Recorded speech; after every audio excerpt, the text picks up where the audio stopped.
Made in Abyss is the anime that stands out in the world building department with an iron fist this season. I haven't watched or read anything in a while that captured my imagination quite like this. As of the writing of this video, the story has become quite horrific, and that's putting it pretty lightly. I thought it was going to be Madoka thematically dark, but it just freaking cannonballs right into it. But if you look closely into the first few episodes, they do a pretty good job of setting up this fascinating society and world that's full of hazards and establishing the positions that humans have in the food chain. What's more impressive, it does all of this without jamming a big old exposition peck in your face. All of this info is presented to us in a pretty natural way. We're plopped right into the world and forced to learn things alongside of the main characters. I really appreciate that. Now, in the opening scene, we're treated to gorgeous backgrounds showing the upper layers and the various flora and fauna inhabiting the abyss. Other than creating wallpaper bait for us to drool over, this scene establishes the tone pretty quickly.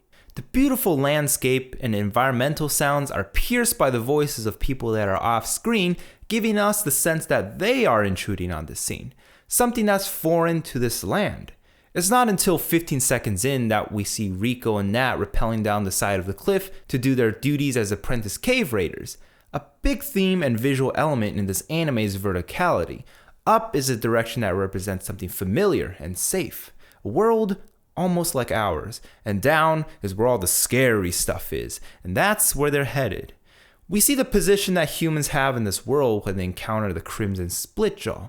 When we first see it, other than Riko's horrified face, it's depicted as a creature natural to this environment. It's just out there in the open, like it freaking owns the place.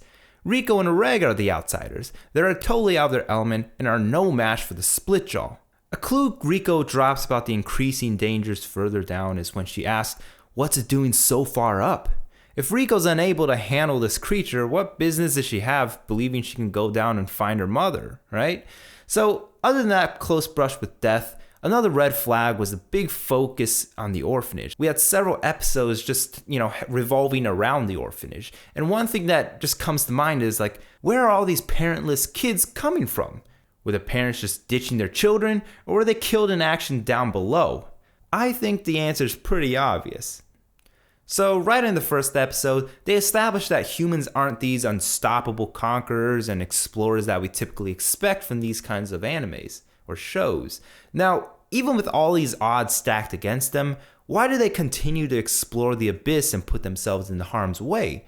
If it were up to me, I'd be like, nah, fuck that shit, I'm out. But if you look throughout our history, you can see that mentality, that passion we have for exploration. So the Society of Made in Abyss embodies that curiosity and logical approach to the world. So after all these kinds of people settled around the abyss for around 1900 years, their society has evolved into something that's really clinical and all about furthering their knowledge of the abyss. For instance, there's that one scene where they're eating the corpse weeper that Reg killed, and while they were chewing on that, I was like, wait, didn't we just see those things eating a human? Luckily, Reg's there to ask the question for us, and the response is quite interesting. All of the meat they got at the orphanage came from the abyss, and occasionally, some of them would prey on humans down there. And so the guys that died become nutrients for the animals, and by eating those animals, the humans become stronger. It's kind of like the nutrient cycle, circle of life kind of thing. It's a really cold and utilitarian way of looking at it. Now, staying on the ideas of circles and cycles, they don't mention any specific deities or belief systems in the anime. Being a society that's all about the pursuit of knowledge, it makes sense for them to not subscribe to the religions that we have in our world. But even though they don't, I still get this feeling of mysticism and reverence they have towards the abyss. When Riko loses her prized possession in the abyss, she comes to terms with it pretty quickly and says, all that's been taken from the abyss will someday be returned to it.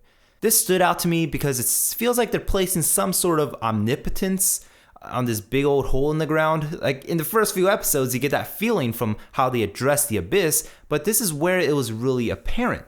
Maybe this will be important down the line, but I haven't read the manga, so I wouldn't know. But if I'm gonna guess, if there's some sort of organized belief system around the abyss, it's gonna be similar to the Church of Walls like in Attack on Titan. So this concludes this video.